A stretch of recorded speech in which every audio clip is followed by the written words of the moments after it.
Sakit Maswa telah beri tujuan untuk beri kuliah bulanan kita, ya. Bulanan Selasa malam Rabu minggu ketiga. Jadi beberapa pertanyaan itu. Jadi sebelum itu kalau yang ingin kita, saya rasa mau dalam kita risalah tauhid. Beberapa yang kita sudah buat adalah harga nilai sampai. Jadi saya akan berhasil terdekat mengenai sebagai dia jawaban saya.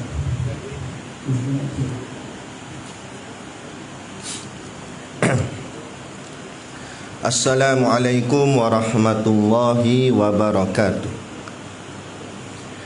Ila hadrati Sayyidina wa Habibina wa Syafi'ina Muhammadin sallallahu alaihi wasallam wa ila arwahi abaihi wa ikhwanihi minal anbiya'i wal mursalin salawatullahi wa salamuhu alaihi wa alaihim ajma'in wa ala ali kulli wa sahabati wal qarabati wa tabi'in wa tabi'it tabi'in bi ihsanin ila yaumiddin wa ila arwahi walidina wa muallimina wa zawil hukuki alaina ajma'in wa khususan ila hadrati Syekh Abdul Ghani Yahya wa Syekh Umar Yusuf syai'un lillahi lahumul Fatihah.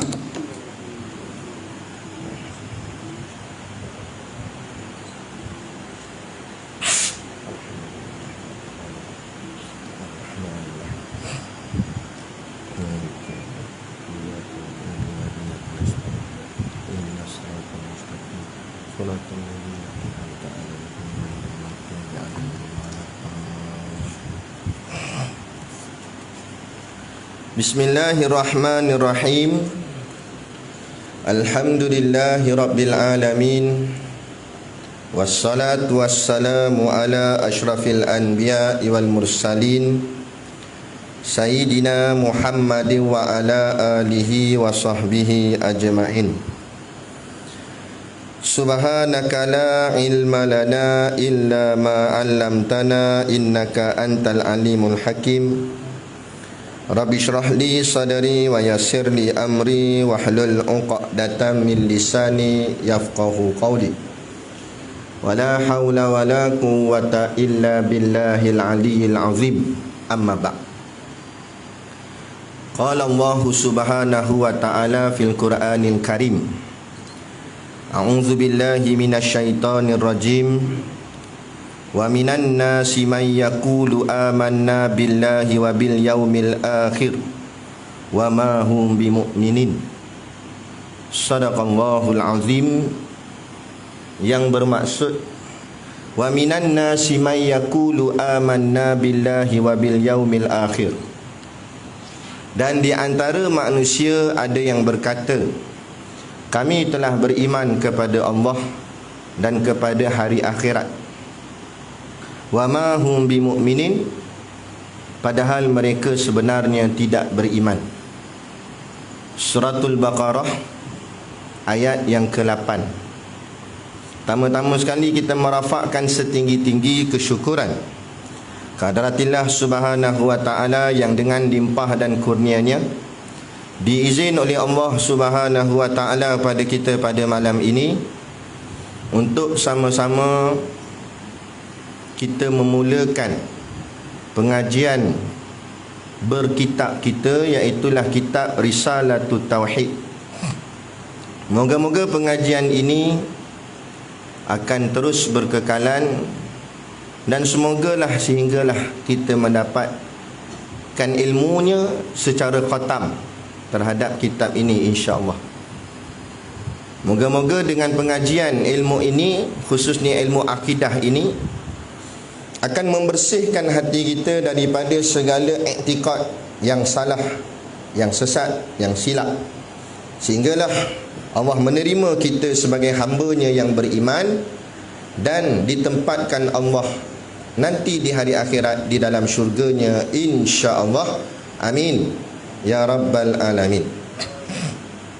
Yang saya hormati pengerusi surau dan seluruh saf kepimpinannya, para imam, para bilal, Tok Siap yang tak dapat kita nak sebutkan namanya satu persatu, yang amat-amat disanjungi para asatizah, alim-alim ulama, tuan-tuan guru, ustaz ataupun ustazah yang hadir pada malam ini, mohonlah ditegur kepada hamba yang fakir dalam bidang ilmu ini, sekiranya apa yang disampaikan dan dikongsikan ada salah dan silapnya.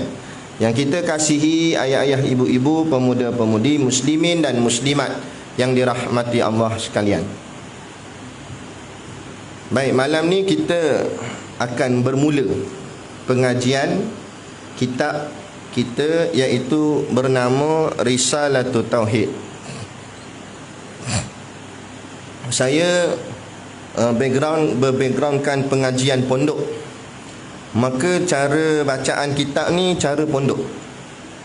Yakni maksud cara pondok tu, kita akan baca satu persatu, harfin biharfin, dari satu huruf ke satu huruf, dari kulit ke kulit. Beza kulit dan kulit lain. Kalau kulit dan kulit, dia tengok kulit depan kali kulit belakang, tahu dah dia kata. Tu tak nak kulit dan kulit, kita nak kulit ke kulit. Masuk kulit ke kulit, kita akan baca daripada kulit depan ni, masuk semua isi dia sampailah ke kulit belakang. Apa saja yang ditulis pada kitab oleh pengarang kitab, kita akan baca insya-Allah. Adab dia baca kitab pondok ni, tak boleh skip walaupun satu patah perkataan. Kerana apa? Kerana setiap yang ditulis oleh ulama itu, pengarang kitab tu, semuanya ada makna dia. Sama ada maknanya dengan makna tersurat atau maknanya dengan makna tersirat. Jadi kemungkinan pembacaan kitab ni akan mengambil masa yang panjang dan lama. Walaupun tuan-tuan tengok mungkin kitab ni nipis je, mungkin tuan-tuan tengok kitab ni nipis, tapi mungkin ambil masa untuk khatam dia, daripada janggut hitam saya ni sampailah jadi putih. Mungkinlah.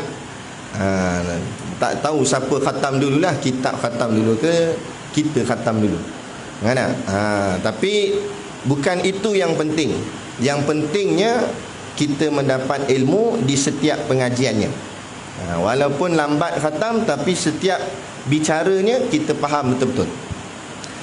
Kemudian pula saya tak ada protokol lah, maknanya tak ada nak strict sangat, tak ada. Terpulang. Kalau dalam masa tengah pengajian kita ni, tengah syarahan tu, ada apa-apa nak tanya, boleh tanya. Dan tanya biar puas lah, biar betul-betul kita mendapat kefahaman tu. Sebab ni soal akidah, soal akidah. Baik, pertama sekali, kenapa kita kena mengaji ilmu ni? Kitab yang kita nak baca ni bicaranya tentang ilmu tauhid. Kerana kita kena faham dulu kenapa kita kena mengaji. Sebab ini tuntutan syarak. Maksud tuntutan syarak disuruh oleh Allah dan Rasulnya. Dasarkan hadis, talabul ilmi faridatun ala kulli muslim. Tuntutlah ilmu wajib atas tiap-tiap orang Islam.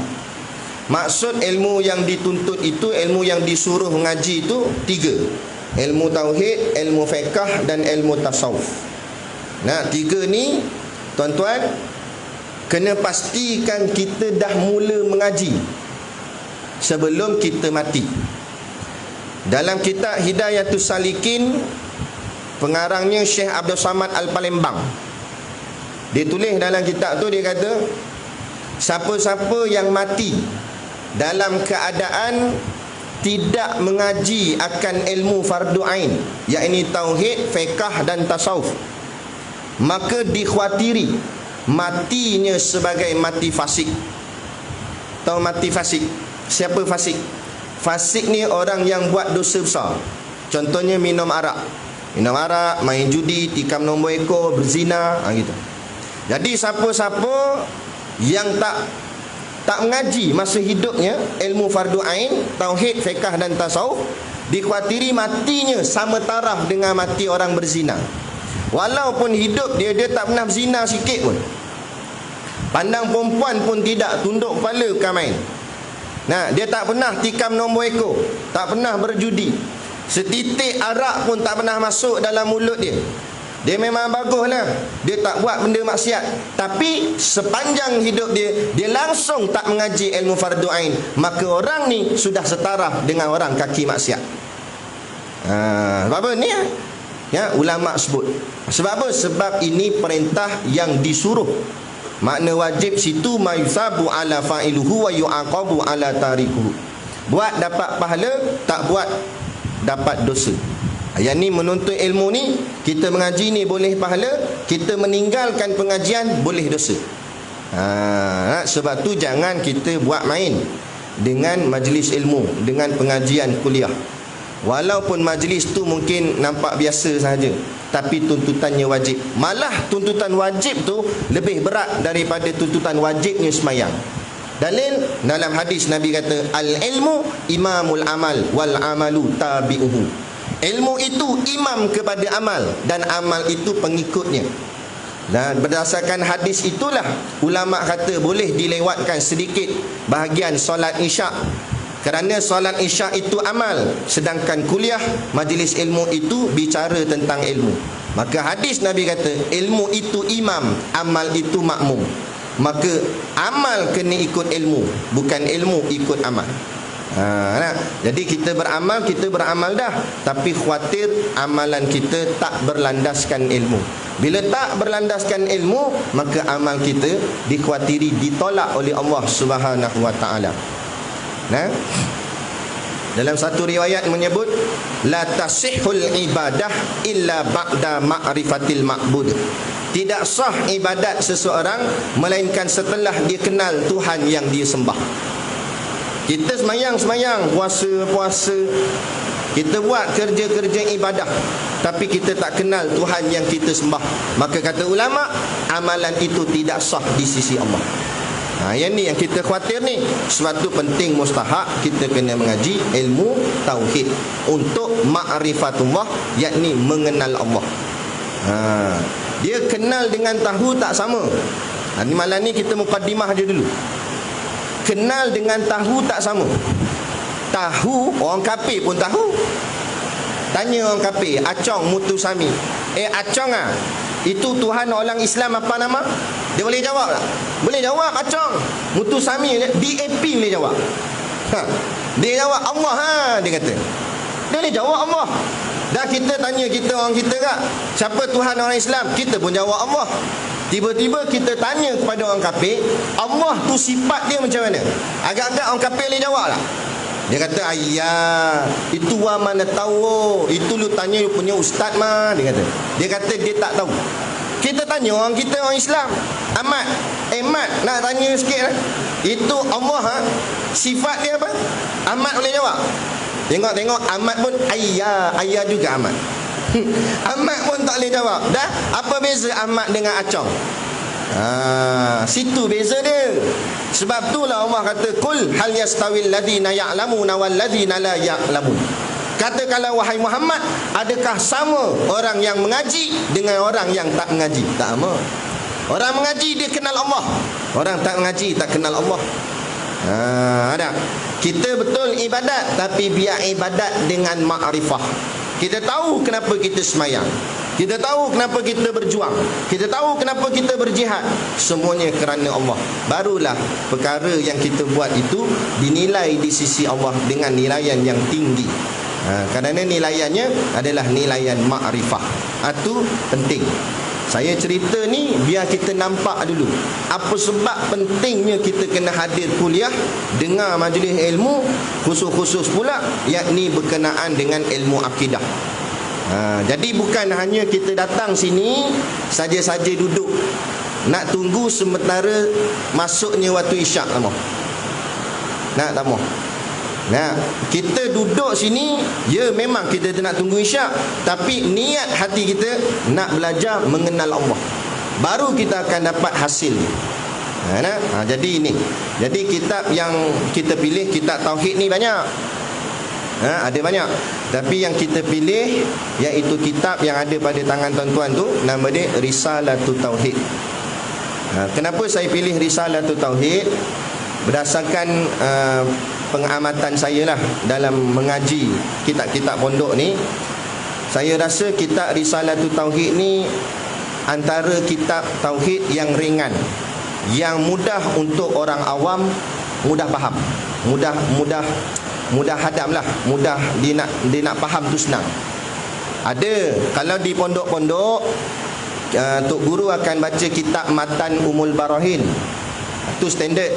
Kalau orang masuk pondok tak mengaji Matan Umul Barahin, kira macam tak memondok dia. Sebab itu antara kitab wajib yang mesti dingajikan di pondok. Sebab Matan Umul Barahin tu induk, ibu dia, kitab asas dalam ilmu tauhid. Dan kebanyakan kitab-kitab tauhid yang lain semuanya mensyarahkan kitab tu, termasuk kitab kita ni.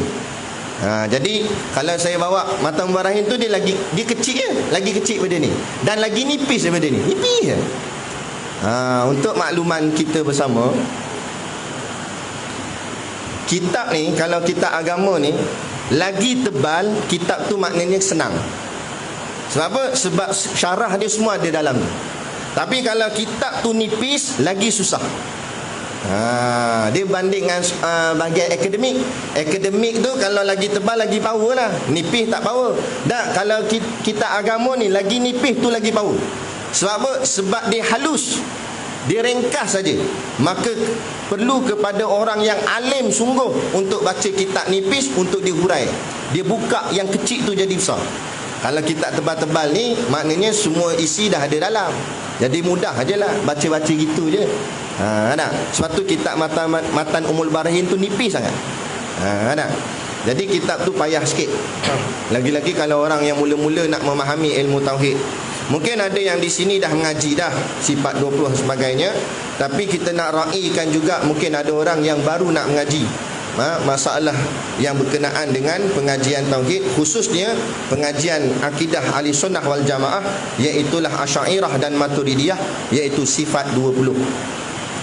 Yang ni yang nak membezakan antara kita yang berfahaman pure, original ahli sunnah wal jamaah dengan fahaman-fahaman yang lain, termasuk Wahabi, Syiah dan lain-lain.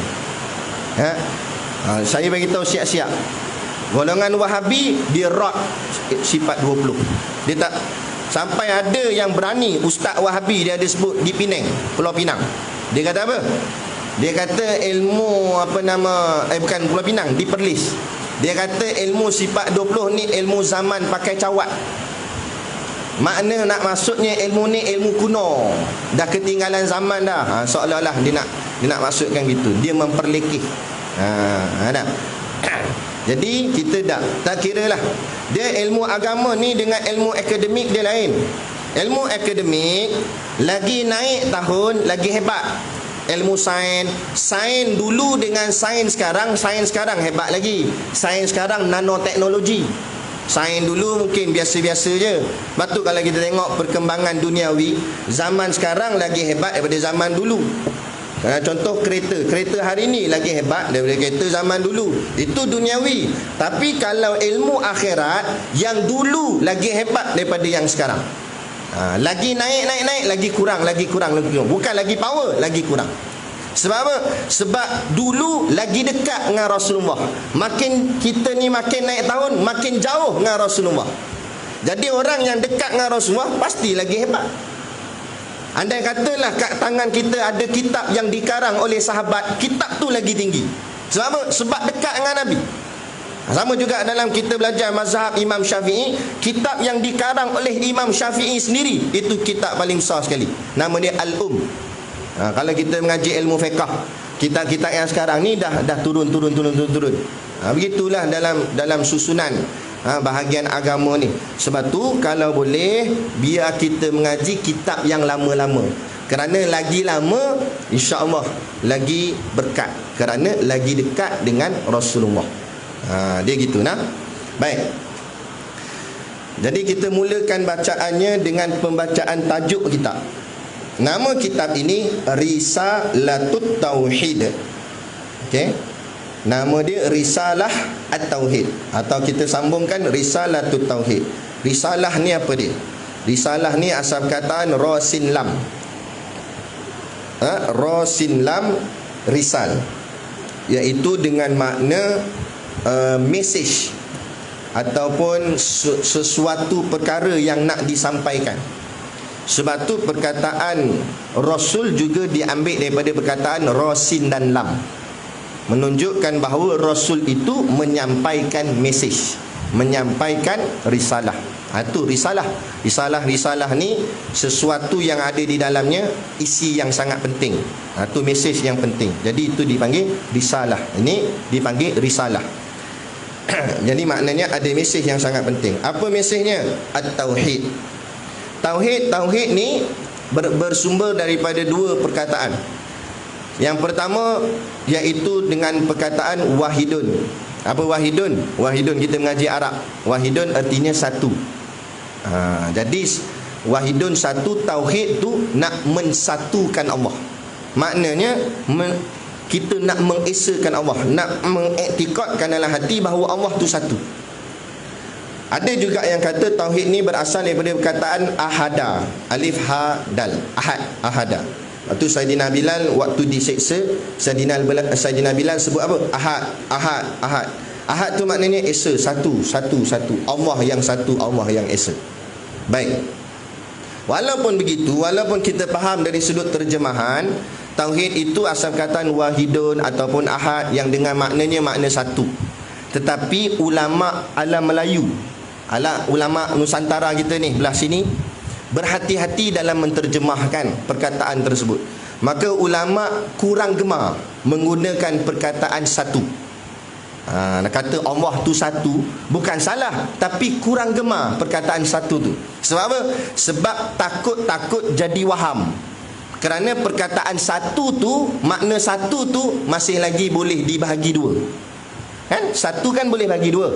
Satu bagi dua jadi apa? Tuan-tuan macam saya sorang-sorang. Tuan-tuan dengar tak? Satu bagi dua jadi 0.5, 0.5 ataupun setengah dengan setengah.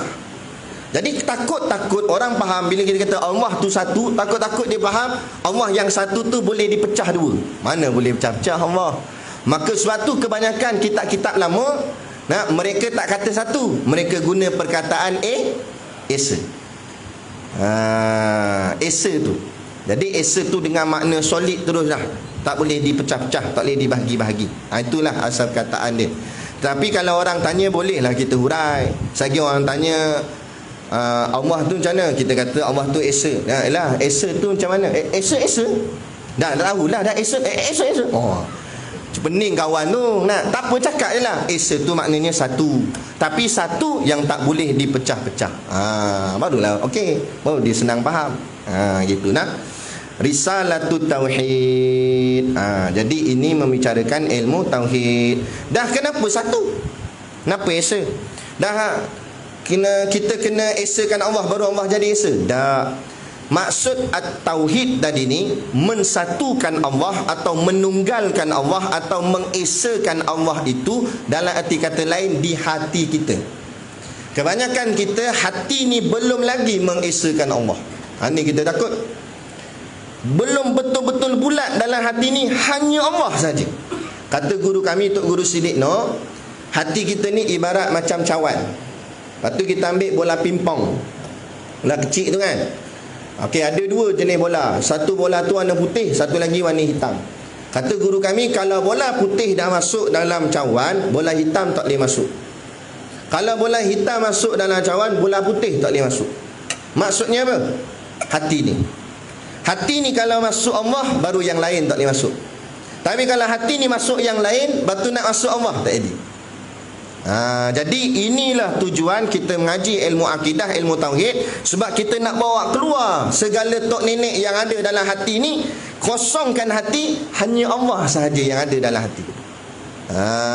Sehingga kan apa saja kita buat, semua kerana Allah. Inna salati wa nusuki wa mahyaya wa mamati lillahi rabbil alamin. Sesungguhnya solatku, ibadatku, hidupku, matiku hanya kerana Allah. Sebab tu dulu pimpinan kita ada karang sebuah kitab namanya Akidah Perjuangan. Nak luruskan perjuangan ni dengan akidah. Ada orang berjuang kerana semangat. Takbir bergegar kubah takbir, semangat saja. Ada orang berjuang kerana jawatan dan pangkat, tak dipilih calon YDP merajuk. Bukan sinilah, tempat lain. Ada jadi gitu. Ada. Nak tak terpilih gini, mula dah tak nak malah jadi kendur nak buat kerja. Tak ada semangat dah. Jadi maknanya selama ni kamu berjuang kerana apa? Kerana jawatan, kerana pangkat, bukan kerana Allah. Kalau orang-orang lama lebih tahulah. Cuma saya nakalkan balik cerita ni yang saya dapat daripada guru saya lah. Orang lama mungkin lebih kenal Tok Guru Siddiq Noh. Kan, Tok Guru kita ni dulu pernah memegang jawatan Ketua Pemuda PAH Perak. Kenapa? Akhirnya dia dipecat. Adalah orang pecat dia, pecat sampai tak ada jawatan, jadi ahli biasa. Dia tak lari, dia tak lompat parti, dia tak majuk, dia tak tawakuf. Malah ada puak dari parti lain pula datang jumpa Tok Guru Ustaz Siddiq. Ustaz join kami lah Ustaz. Mereka tak hargai Ustaz, baik Ustaz duduk dengan kami. Kami letak Ustaz tinggi punya jawatan. Apa jawab Tok Guru? Apa jawab Ustaz Siddiq? Dia kata, aku berjuang bukan kerana ketua pemuda. Aku berjuang bukan kerana jawatan. Aku berjuang bukan kerana parti semata-mata. Aku berjuang kerana Allah. Selagi mana parti ni berlandaskan Quran dan hadis, menegakkan hukum Allah, selagi itu aku akan tetap bersamanya menegakkan hukum Allah, walaupun aku tak ada sebarang jawatan sekalipun, walaupun aku ahli biasa. Ini sebab apa? Sebab faham akidah. Ini penting. Nah, kita itulah. Nak jadi ahli biasa malah buat kerja. Ada jadi jawatan barulah nak buat, baru nak tunjuk muka gini. Tak mau. Kita buat tak kira, walau nama kita orang tak kenal. Kerana kita buat bukan nak orang kenal. Kita buat kerana Allah nak kenal kita. Kita buat kerana Allah. Kerana Allah yang nak balas segala-galanya. Setakat manusia balas boleh apa? Makhluk nak balas kita, nak bagi apa? Nah, tak ada. Allah yang nak balas kita dengan ganjaran syurga. Yang inilah soal namanya akidah. Membulatkan hati di dalam hati ni hanya Allah. Buat kerana Allah. Kemudian kata dia, semua kitab lain ke? Tak sama macam saya ke? Tak ada. Saya baca ikut saya punya lah. Pindaan. Kenapa dia kata pindaan? Asalnya kitab ni kitab Arab. Nama yang pengarang asalnya Syekh Abduh, nama dia. Bukan pimpinan kita tu. Kebetulan nama sama, Syekh Abduh, daripada negeri Arab lah. Asalnya bahasa Arab. Kemudian ada ulama di alam Melayu kita ni yang bernama Syekh Abdul Ghani Yahya dengan Syekh Omar Yusuf, dua orang. Mereka lah berhempah pulas menterjemahkan kitab yang asalnya berbahasa Arab, diterjemahkan ke dalam bahasa Melayu, kemudian diolah sedikit supaya menepati kefahaman orang kita di sini, di alam Melayu ni. Ini jasa ulama. Jasa ulama. Tuan-tuan, asal kitab mana di kitab Melayu asalnya? Semua kitab Arab. Tapi ulama-ulama Nusantara ni lah yang mengaji sungguh-sungguh di Mekah, di Madinah. Mereka balik, mereka tak duduk diam. Mereka terjemah kitab-kitab Arab kepada kitab-kitab supaya Jawi Melayu, supaya orang Melayu kita boleh mengaji. Kalau nak tunggu ngaji, kena ngaji bahasa Arab dulu, jenuh. Nak faham Arab bukan senang. Nahwu soroh tu. Jadi terjemah dalam Jawi Melayu, memudahkan anak-anak orang Melayu kita hari ini dapat mengaji kitab-kitab agama. Kemudian pula ada orang tak erti nak baca Jawi. Datang pula asatizah yang terkemudian zaman lah ni. Mereka ambil kitab-kitab Jawi lama, mereka alih bahasa kepada tulisan Rumi yang macam ada kat tangan tuan-tuan. Jadilah Rumi. Rumi ni sebenarnya bukan tulisan orang kita. Nama pun Rumi. Asal perkataan Rumi tu Rom. Maknanya Rom sana, penjajah kita, British sana. Itu ABC. Jawi ni kita. Kita Jawi itulah tulisan Melayu asal. Jadi malu kot kalau orang Melayu tak erti baca tulisan Melayunya. Kena belajarlah pelan-pelan. Sebab ini khazanah yang ditinggalkan oleh tok-tok guru kita zaman dulu. Sayang kalau zaman akan datang tak ada dah anak Melayu boleh baca tulisan Melayunya, iaitu tulisan Jawi. Merangkak sikit-sikit, tak apa, pelan-pelan. Baik. Jadi dua ulama ni lah dia terjemahkan. Jadi sekarang ni ada dah yang Rumi punya. Apa lagi alasan untuk kita tak mengaji? Semua lengkap dah, ada dah. Tinggal lagi kita nak beli dan baca je. Beli pun bukan mahal kitab. Ni ada lagi dia punya harga dia. Tapi ni dululah saya beli RM4.50 kitab ni. Ini yang Jawi.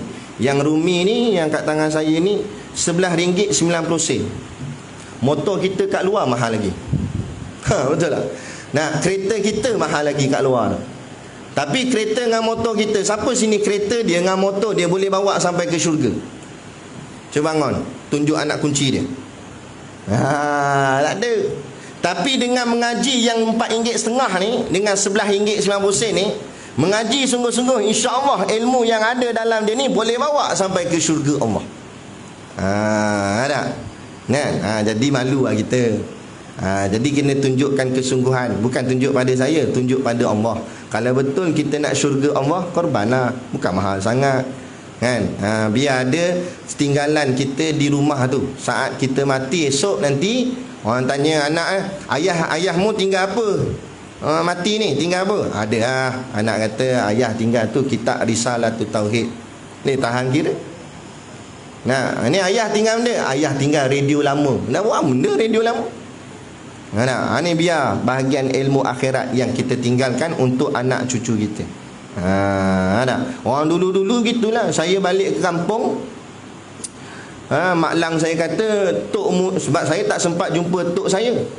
Mak lang saya kata, tok kamu ni dulu mengaji kat pondok. Ya ke? Saya kata. Nak tengok kitab-kitab dia ada lagi tak? Ada bawah rumah tu, dia kata. Nak disimpan. Bawa keluar. Tengok-tengok kitab-kitab betul-betul ni, baru betul-betul kitab kuning. Memang kuning sungguh getah dia. Nah, dengan saya baca satu-satulah sama macam saya mengaji di pondok. Kitab Hidayatus Salikin, Ummul Barahin, Hidayatus Sibyan. Maknanya itulah tok nenek moyang kita dulu ni lah mengaji kitab ni. Kitab ni bukan baru ni, ratusan tahun dah meninggalkan kita. Pengarang dia. Ini khazanah yang sangat bernilai. Walaupun rupa dia nampak biasa je. Tapi pengisian dia. Zaman lah mana ada orang reti dah ni. Bagian ilmu gini tak amai dah. Kita ngaji betul-betul, insya-Allah kita dapat bahagian yang sangat bernilai, kurniaan daripada Allah Subhanahu Wa Taala. Baik, itu bahagian kulit dia. Selesai dah. Dan kita masuk kat depan ni. Yang Rumi, yang dia punya mukaddimah dia. Masuk kat mukaddimah dia. Qala al-muallifu rahimahullahu ta'ala wa nafa'ana wa iyyakum bi ulumihi fid daraini amin ya rabbal alamin. Kata pengarang kitab, Bismillahirrahmanirrahim. Malam ni insya-Allah kita syarah kalimah Bismillahirrahmanirrahim. Syarah bismillah ni lah yang menyebabkan saya tak jadi balik daripada pondok. Saya cerita sikit lah sejarah. Saya ni asalnya orang Shah Alam, Selangor. Senang-senang cerita, faham-fahamnya budak bandar lah. Budak bandar, bukan orang kampung. Jadi kalau kat rumah kat sana tu, Shah Alam tu rumahnya air tu boleh pilih suhunya. Nak sejuk boleh, nak panas boleh. Orang bandar kan. Tiba-tiba mai-mai pondok ni terkejut tengok. Masa saya datang tu malam, macam ni hujan-hujan. Tok guru tunggu saya tepi jalan, lepas tu ikut belakang dia. Mula-mula jalan tu tengok kanan kiri ada rumah. Jalan makin ke depan makin gelap, lampu jalan tak ada, rumah orang pun tak ada. Dekat betul tak betul tok guru ni? Nak bawa aku ke mana ni? Masuk sampai ke dalam tu. Sebab masa jumpa dia waktu tu, tanya dia dekat ke pondok, dia kata dekat ya. Dekat apa, jalan punya jauh. Masuk kona sana kona sini. Pukul 11 malam, saya ingat lagi masa tu saya sampai. Waktu tu pula pondok tok guru tak macam sekarang ni. Sekarang ni dah tacak balik lah, dah lawa dah cat. Dulu mula-mula lagi, belum ada apa-apa lagi.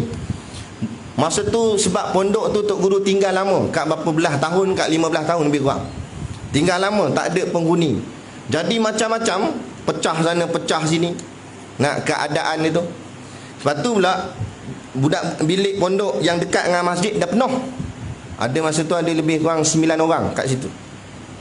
Jadi bila saya sampai, nak masuk bilik tu dah penuh. Jadi tok kata kamu duduk kat ada satu bilik panjang macam dom. Rupanya dalam tu ada satu orang pak cik. Pak cik ni pula dia ada surat merah. Nampak? Dia duduk seorang-seorang dia je situ. Saya masuk-masuk tok guru duduk dengan dia. Oh sudah. Lepas tu dia tak tutup lampu. Dan waktu tu suasana macam ni lah, hujan-hujan gini. Tingkap pula pecah. Air hujan kena langsir, bau kepam masuk dalam kawasan tu. Busuk, masam gitulah. Tak apalah. Turun buat-buat tidur. Tengok dia tak tutup lampu. Saya tanya dia, "Pak cik kenapa tak tutup lampu?" Tak boleh," dia kata. "Shh, jangan tegur." Oh, jangan tegur pula lah. Tak macam mana kita nak tidur lampu terpasang atas tu tu. Setiap 1 jam lebih kurang gitulah saya terjaga. Dia nak dengar bunyi atas siling, bunyi apa tu. Oh sudah. Dalam hati ni aku nak balik tak jadi lah. Nah, ingatkan sekolah ni macam asrama penuh gitu. Lawa lah tempat dia, kita bayang gitu. Kita tak pernah masuk pondok, tak pernah dengar orang kata pondok nak pergi juga. Gigi mendapat. Nak tengok Allah kata nak balik lah. Tapi nak balik malam tu juga tak berani, tempat gelap. Kan? Niat hati tu memang betul dah. Esok pagi pas mayang subuh nak caw balik KL. Tak boleh jadi lah duduk sini. Nak macam mana nak duduk macam ni. Kan? Masa tu dah niat sungguh dah. Bangun-bangun pagi saya takut saya bangun lambat. Jadi kita pun takut-takut nak tidur lebih-lebih gitu. Masa tu tandas ada satu je. Sebab tandas lain belum siap. Tandas ada satu je. Macam cerita Piramli tu. Nak letak beruh gigi kat mulut ni dengan bawa teko gitu, duduk cangkung beratur ni, cangkung sungguh, cangkung duduk beratur, seorang keluar seorang masuk, seorang keluar seorang masuk. Itu gili-gili mandi. Lepas tu dah bila mandi tu saya masuk dalam masjid masa tu kapet pun tak ada lagi. Lepas tu pula ada tai cicak apa semua itu. Yalah tak ada siapa nak bersihkan. Baru hari tu baru buka pun. Nak tengok Allah hai, keadaan gini ni. Tak apalah. Kita pun mop sikit, lebih kurang duduk. Lepas habis masa tu yang jadi imam Tok Guru sendiri, Tok Guru Siddiq Noh. Tok Guru ni kalau kita betul-betul kenal dengan dia, semayang dengan dia, syok. Sebab dia punya zikir tu betul-betul naikkan aura kita. Nak lepas semayang, time wirid tu Tok Guru tahlil. Sekali dia zikir memang naik zuk sungguh lah. La ilaha illallah. Kuat. Kita hati ni bergoncang. Dia kata Allahu Akbar, sedap dia kata. Nak jadi rancak gitu. Lepas habis dah doa semua, Tok Guru buka kitab. Tok Guru bagi. Masa tu free je Tok Guru bagi. Tak apa ngaji dulu kata tu. Kitab masa tu saya ingat lagi, kitab yang pertama sekali kami mengaji Matan Umul Barahin. Ni lah kitab akidah, kitab tauhid. Tu Tok Guru buka kitab, Tok Guru syarah ni kalimah Bismillahirrahmanirrahim. Saya dengar syarah Tok Guru terus tak jadi nak balik KL. Sebab apa? Saya tak pernah dengar orang syarah Bismillahirrahmanirrahim begitu panjang lebar. Kita duk ingat Bismillah ni Bismillah je lah, Bismillahirrahmanirrahim. Rupanya setiap kalimah tu ada makna-makna dia. Allah, kita kata hebat sungguh ilmu Tok Guru ni. Aku tak jadi balik lah. Biarlah teruk macam mana duduk sini pun, aku nak ambil ilmu daripada dia. Aku nak mengaji sungguh-sungguh, nekat sungguh. Start dia tu tak balik-balik sampailah hari ni. Tak balik langsung. Maknanya tak tinggalkan pondok dah. Balik begitulah, balik tengok mak apa semua gitu. Sampailah masih lagi duduk di pondok. Kan? Masih lagi duduk di pondok. Jadi ni kita nak syarah Bismillahirrahmanirrahim. InsyaAllah. Supaya kita tak nampak kalimah ni kecil, kalimah ni besar, hebat. Pertama sekali Bismillahirrahmanirrahim ni ada 19 huruf. Dalam hadis Nabi kata kullu amrin zibalin la yubda'u fihi bi bismillahirrahmanirrahim fahuwa aqta. Mafhum hadis, Nabi kata kullu amrin, setiap perkara atau setiap perbuatan, zibalin, yang ada kebaikan, yang ada cita-cita kebaikan. Maknanya setiap perkara yang ada faedah kebaikannya. La yubda'u fihi bi bismillahirrahmanirrahim. Kalaulah dia tak dimulakan dengan bismillahirrahmanirrahim, fahuwa aqta, maka perkara yang kita buat itu akan aqta, maknanya terputus. Apa yang putus? Iaitu barakah, berkat tak ada. Jadi berdasarkan hadis ni lah ulama-ulama semua mengamalkan setiap pengawalan kitab mesti tak tinggal kalimah Bismillahirrahmanirrahim. Moga-moga kitab yang dia karang akan jadi barakah. Jadi kita buat kerja apa pun begitu. Kita nak start motor, nak pergi ke surau apa semua, baca bismillah. Ya, kalau tak baca bismillah, jadi juga kita buat. Bukan tak jadi, tapi barakatnya tak ada. Nah, apa pentingnya barakah? Apa makna berkat? Berkat tu ziyadatul khair, kata ulama. Apa maksud ziyadatul khair? Bertambah-tambah kebaikan. Nak tahu berkat tak berkat, kebaikan kita bertambah ke tidak? Nak tengok hidup kita ni berkat ke tak berkat, tengok hidup kita dulu dengan sekarang. Ada berubah tak?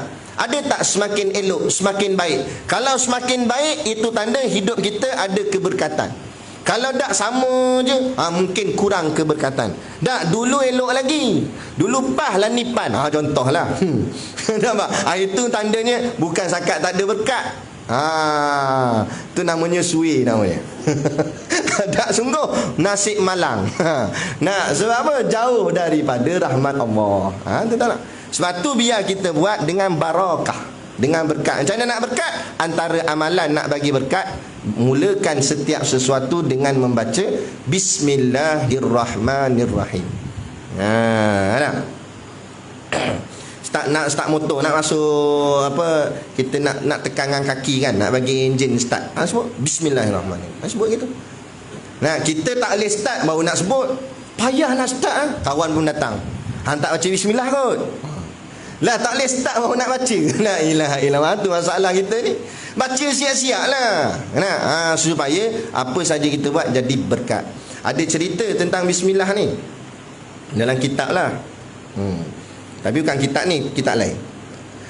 Isteri dia ni, perempuan ni, dia suka amal baca bismillah. Dia buat apa pun baca bismillah. Sikit-sikit baca bismillah. Sebab apa? Sebab perempuan ni rajin lah pergi dengar kuliah kan. Suami dia balok lihat. Suami bagian hantar kat surau, lepas tu patah balik. Asalnya suami.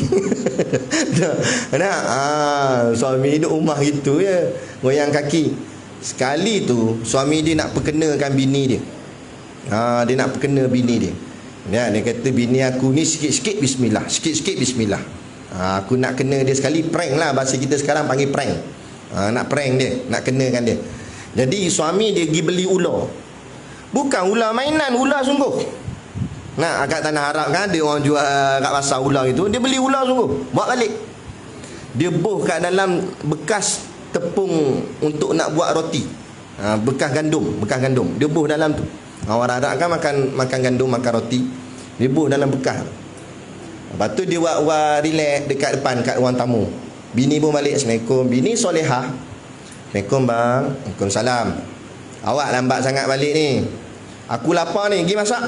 Suami suruh masak. Bini taat lah, bini solehah. Pergi dapur tu.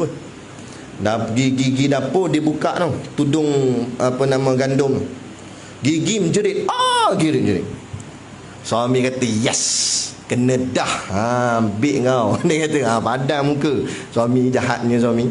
Suami pun buat macam tak tahu, lari-lari. Apa tu? Kenapa tu? Jerit-jerit kenapa tu? Gigi dapur, bini dia kata, bang, siapa punya kerja ni? Awak. Ni ada emas dalam bekas gandum ni. Siapa bubuh emas sini ni? Suami dia kata, aku berular. Kantoi suami dia. Dia kata, aku berular lah, bukan emas. Apa saja jadi emas lah ni? Dia pun tengok sendiri. Sungguh emas. Emas sungguh. Aku berular lah. Aku ingat sungguh aku berular. Nampak? Bini dia kata, asamnya abang. Dia berular. Tapi jadi emas. Apa jadi macam ni? Kerana berkat bini ni sentiasa baca bismillah, Allah jaga tak ada yang nak datang mudarat atas dia.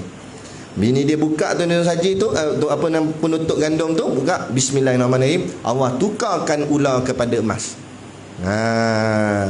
Balik ala ni buat. Buka periuk nasi, berular dulu dalam tu. Buka-buka tak jadi emas, jadi ular sungguh. Kena patut 7 hari 7 malam tahlil.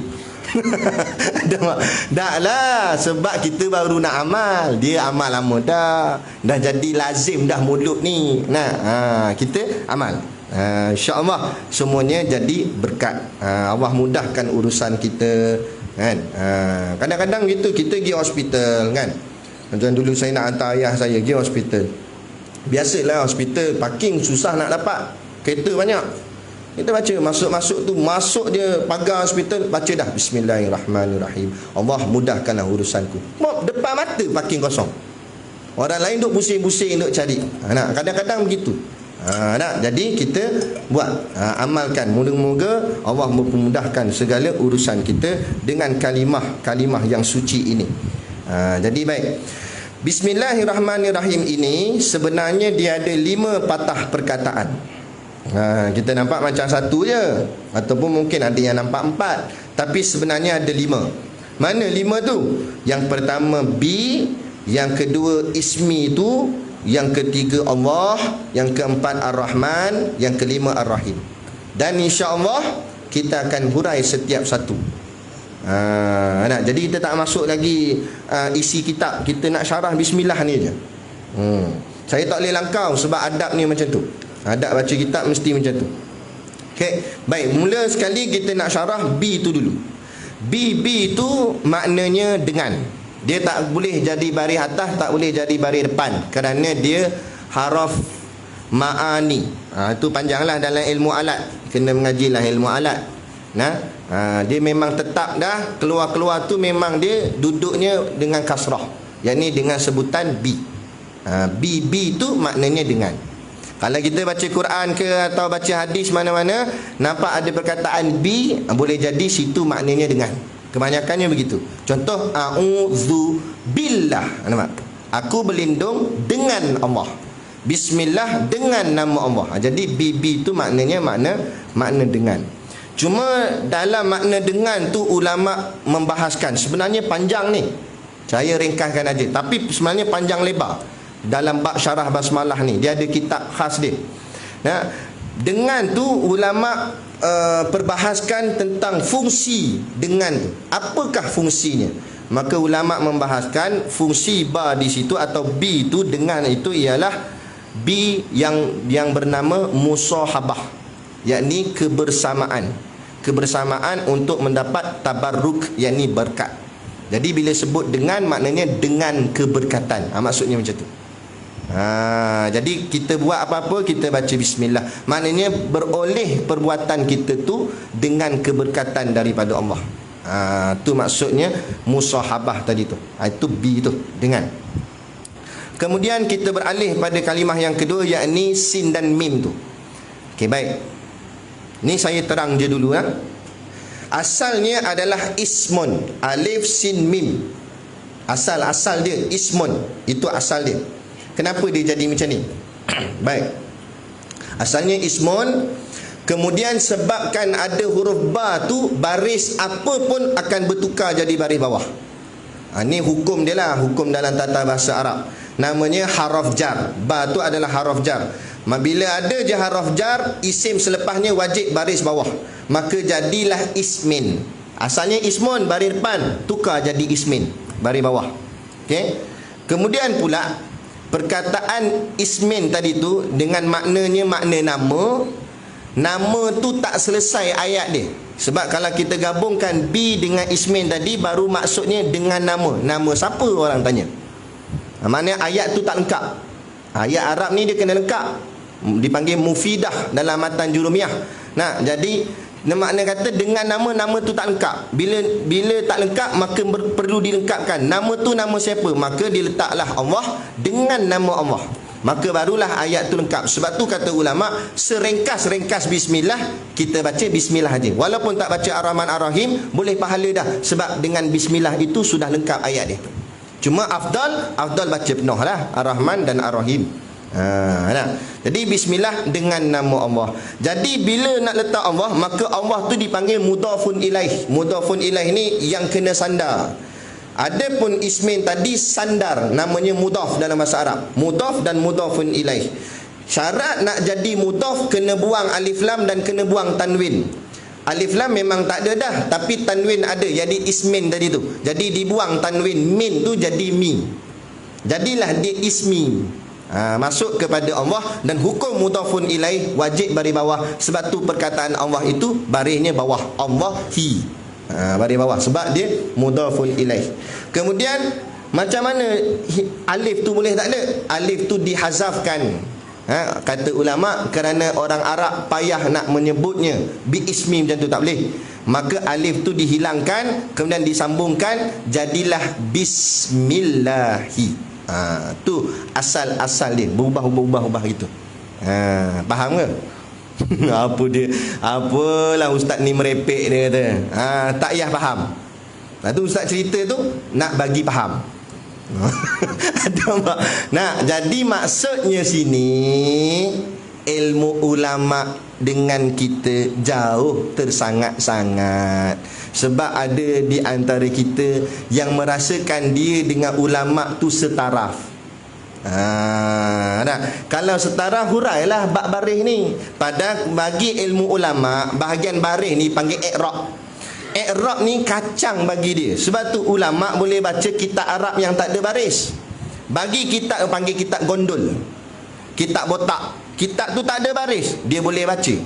Kita yang ada baris tak ti baca dah. Nampak? Tu beza kita dengan ulama. Supaya jangan kita nampak setaraf dengan ulama, sama dengan ulama. Azan kita tunggu sekejap.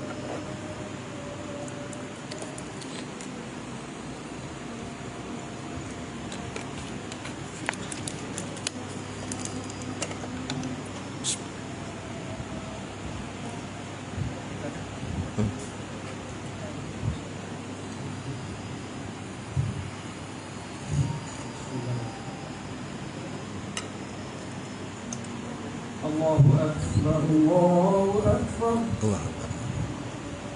Allahu Akbar, Allahu Akbar. Asyhadu an la ilaha illallah, asyhadu an la ilaha illallah,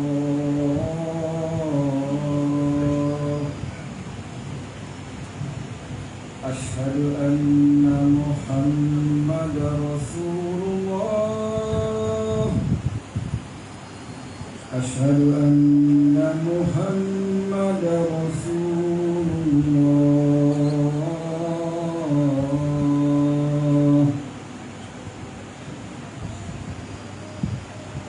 Hayya 'alas shalah,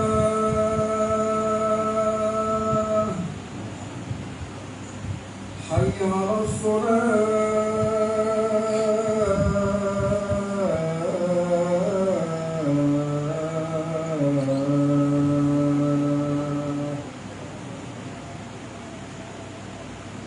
Hayya 'alal falah,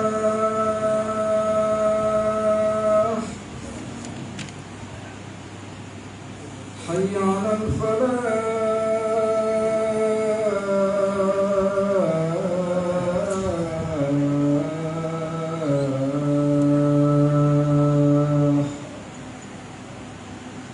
Allahu Akbar, Allahu Akbar.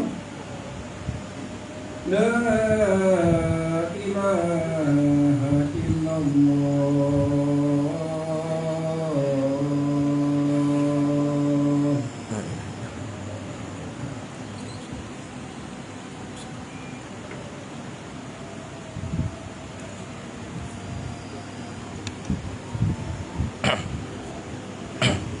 Kita sambung sikit lagi nak.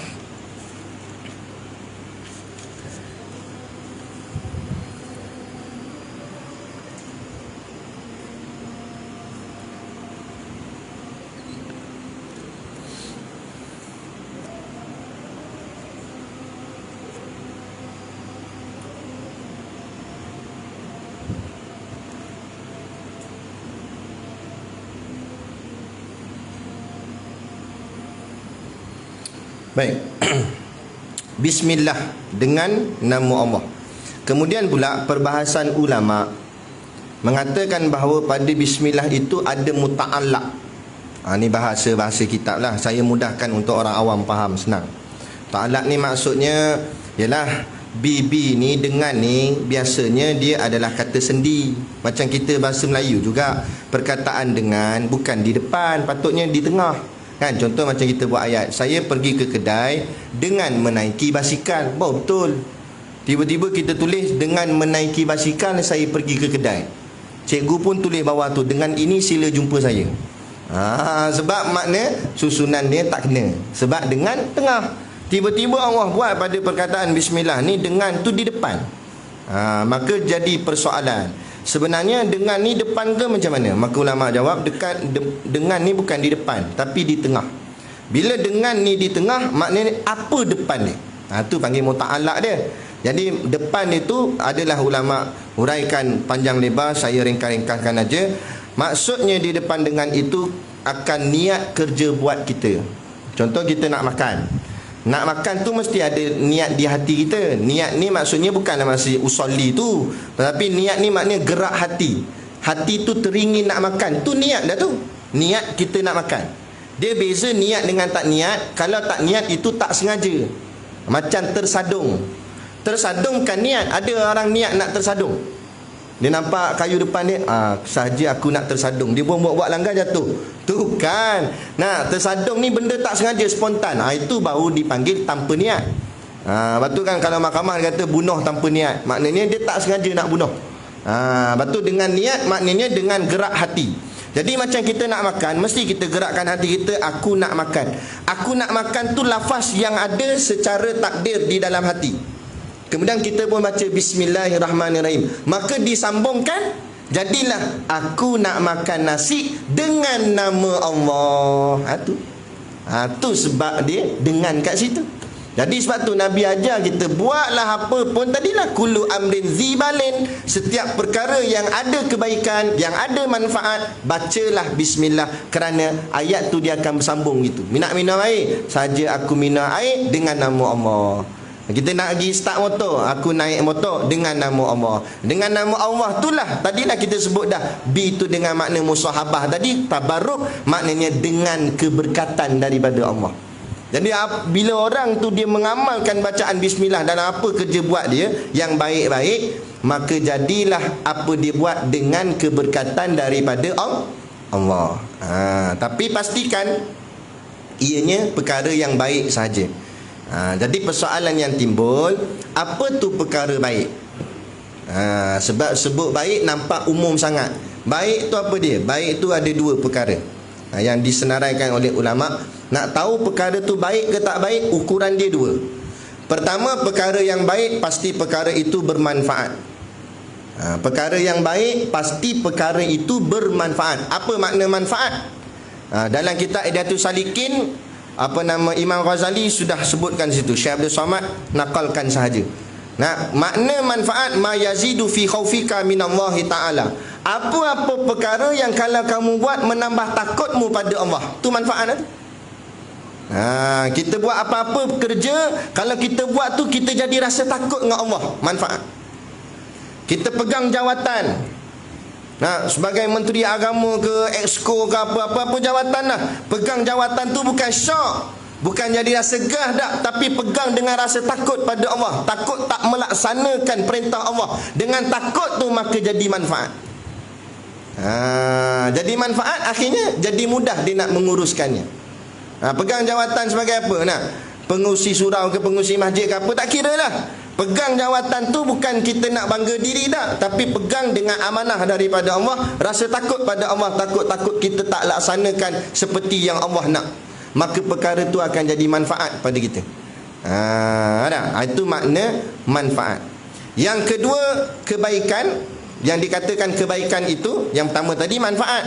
Lagi tanda kebaikan itu, perkara yang kita buat tu mesti datang faedah, mesti ada faedah. Kalau tak ada faedah, tak masuk dalam perkara yang baik. Apa tu faedah? Faedah bermakna samarah, kata ulama. Apa tu samarah? Samarah tu artinya buah. Makna buah artinya hasil. Sebab tu kalau kita tanam pokok jenis berbuah lah, bukan pokok bunga kertas no, pokok jenis berbuah, musang king, kita beli. Tanam kat 10 tahun, musang pun tak ada, king lagi tak ada. Apa pun tak tumbuh, pokok je ada, buah tak ada. Kita kata apa? Pokok ni tak ada faedah. Sebab apa? Sebab tak mendatangkan hasil.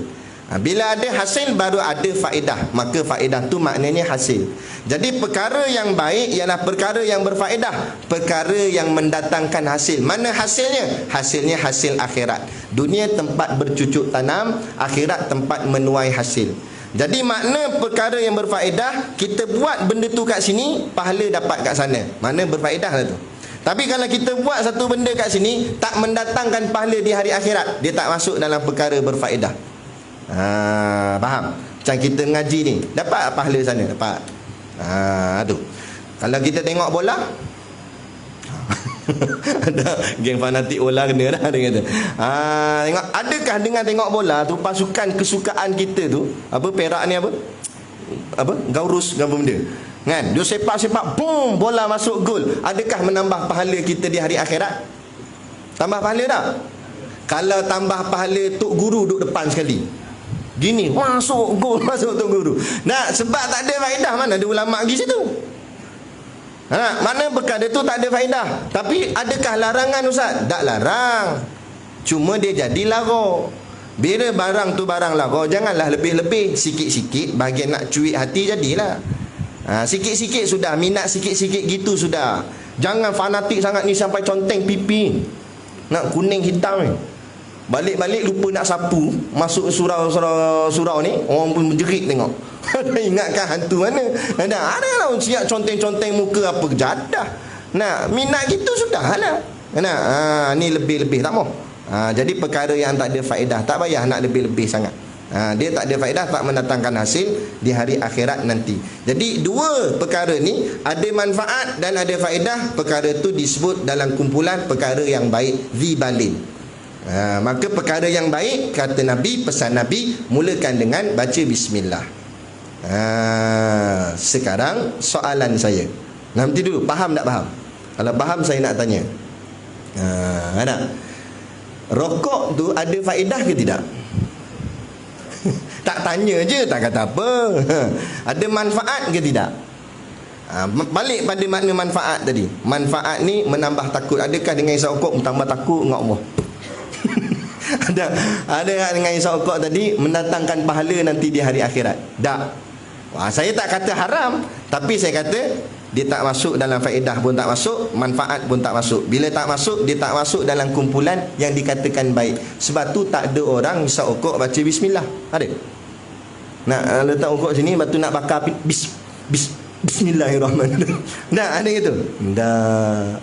Tarik-tarik, hembus-hembus, alhamdulillah, gitu. Ada? Lepas tu ulama hukumkan yang paling ringan kata makruh, yang paling berat kata haram.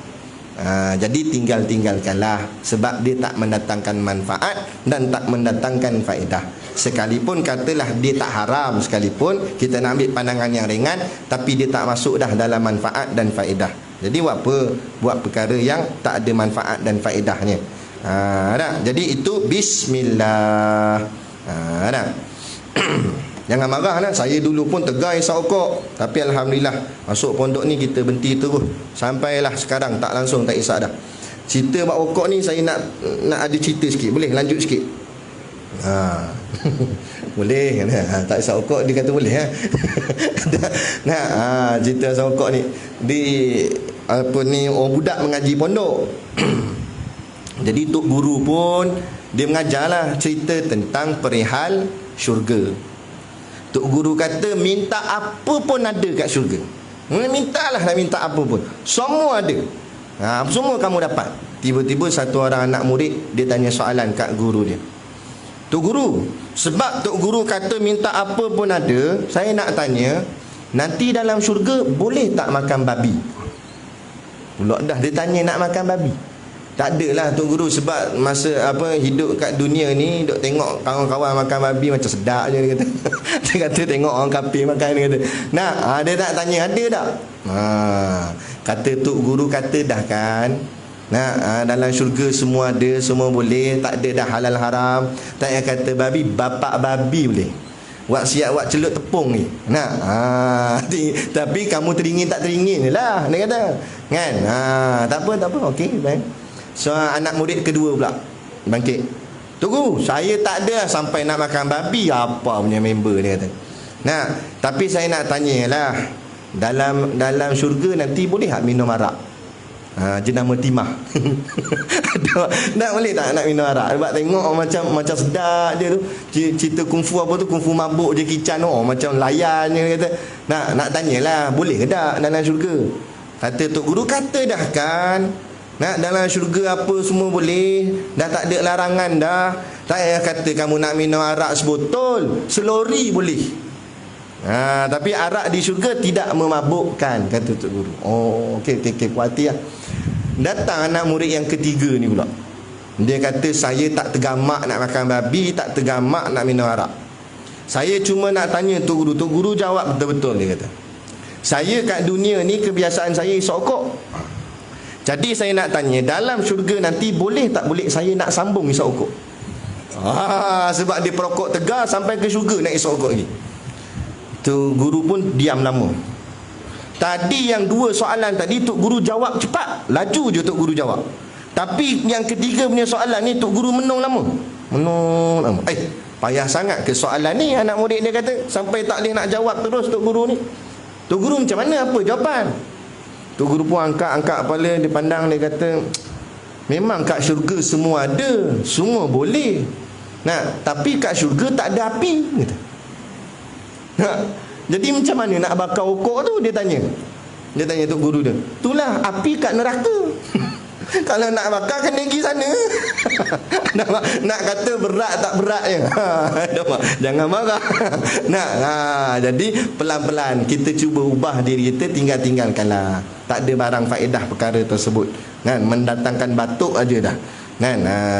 Jadi itulah makna bismillah. Makna kata apa kita buat, kita baca bismillah, artinya kita mengharapkan apa kita buat itu dengan keberkatan daripada Allah. Kemudian yang terakhir sebelum saya tutup majlis, lafaz Allah itu khas pada makna dan khas pada nama. Itu kita akan hurai yang akan datang. Kita akan hurai lafaz Allah, lafaz Ar-Rahman dan lafaz Ar-Rahim berkenaan dengan makna dan namanya. Jadi hari ni, malam ni sekadar sampai bismillah. Allah Ar-Rahman Ar-Rahim, kuliah yang akan datang. Tak habis lagi. Itu pun saya dah ringkas-ringkaskan. Kalau di pondok, ada kawan saya dia mengaji pondok Asir Tumbuk, dia kata Tok Guru dia syarah bismillah saja 7 hari 7 malam baru habis. Kita kuliah ni dah lah sebulan sekali. Kalau nak buat begitu 7 bulan baru habis bismillah. Bulan 8 masuk bulan yang ke-8 sadaqallah turun. Jadi tak payahlah kita betul-betul ikut sebiji macam di pondok. Kita ringkas-ringkaskan asalkan kita dapat manfaat daripada kalimah bismillahirrahmanirrahim ini, insya-Allah. Supaya kita pandang kalimah ni bukan kecil di hati kita, tapi kita pandang besar, hebat kalimah ni. Barulah kita akan terasa, bila kita melafazkannya, kita akan terasa hebatnya lafaz ni, mulianya Allah dalam hati kita, insya-Allah. Jadi cukup sekadar tu. Dan macam biasa di luar sana ada sedikit produk perniagaan untuk menampung sekolah pondok dan juga tahfiz kami. Jadi pakat-pakatlah membeli sambil niat menderma. Kemudian sebelum seorang-seorang tanya saya, jenuh gak nak jawab seorang-seorang nanti, saya jawab dalam bentuk umum. Semua sini rata-rata kira semua kenal lah Tok Guru kita, Tok Guru Siddiq Noh. Jadi saya ceritakan peristiwa yang berlaku tu. Tok Guru aksiden hari Jumaat lepas. Aksiden bukan dia yang bawa, anak menantunya bawa, namanya Abang Amir. Kami panggil dia Abang Amir. Mungkin terlelap kot dalam 2-3 saatnya tu. Dia terlelap sesaat ni pun boleh jadi macam-macam. Asalnya duduk di lane kanan, dia buka mata kat lane kiri dah. Lepas tu tak boleh buat apa dah, sebab depan dah lori. Boom, langgar lori kan. Lepas tu berhenti tepi gitulah. Di tepi. Dan kereta total loss sebab enjin pecah habis, rapat. Dash airbag semua terbuka lah. Kemudian dashboard tu rapat. Itu yang mungkin menyebabkan orang kata kaki Tok Guru tersepit dekat antara dashboard dengan seat tu. Itu yang kalau siapa ziarah dia tengok kat kaki dia jadi lebam, bengkak situ. Mungkinlah takut dia tersepit ke apa. Tapi alhamdulillah tok guru kita ni tak ada apa-apalah, tak ada patah, tak ada apa. Luka-luka teruk-teruk tak ada.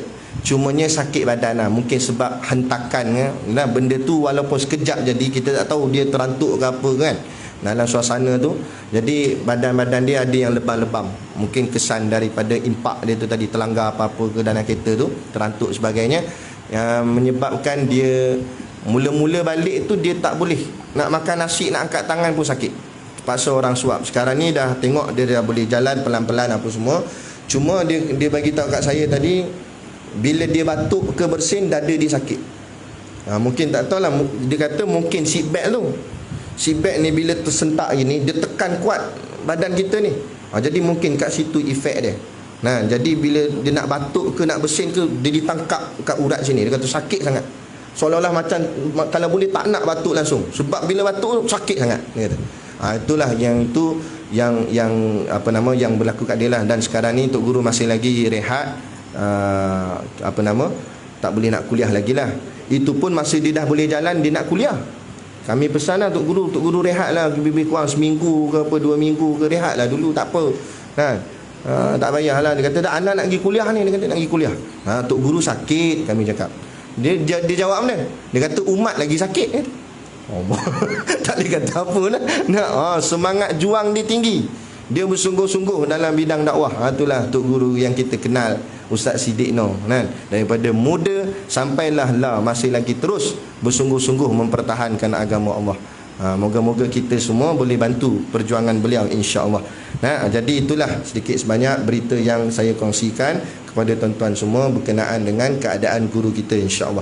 Kita doakanlah moga-moga dia beransur pulih dan dapat kembali seperti sedia kala dan dapat menyampaikan dakwah macam dulu-dulu balik, insya-Allah. Jadi cukup sekadar tu. Wabillahi taufik wal hidayah. Assalamualaikum warahmatullahi wabarakatuh. A'udzubillahi minasyaitonirrajim. Bismillahirrahmanirrahim. Alhamdulillahirabbil alamin wassalatu wassalamu ala asyrafil anbiya'i wal mursalin sayyidina Muhammad wa ala alihi washabihi ajmain. Allahumma taqabbal minna salatana wa du'aana innaka antas samiul alim wa tub alaina innaka antat tawwabur rahim. Allahumma ja'al dinana dinan nabi Muhammadin sallallahu alaihi wasallam wa islamana islamal muslimin wa imanana imanal mu'minin wa salatana salatal wa a'malana a'malas solihin wa niyatana niyatal mukhlisin wa dhunubana ya Allah dhunubal mustaghfirin wa hayatana hayatal ulama wa mautana bimautis syuhada wa adkhilnal jannata ma'al anbiya'i alaihimus salatu wassalam. Rabbana atina fid dunya hasanah wa fil akhirati hasanah wa qina azaban nar wa qina azaban nar wa qina azaban nar. Wa sallallahu ala khairi khalqihi sayyidina Muhammad wa ala alihi washabihi wasallam. Subhana rabbika rabbil izzati amma yasifun. Wassalamun alal mursalin walhamdulillahi rabbil alamin. Amin ya rabbal alamin. Taqabbalallahu minna wa minkum. Takbir.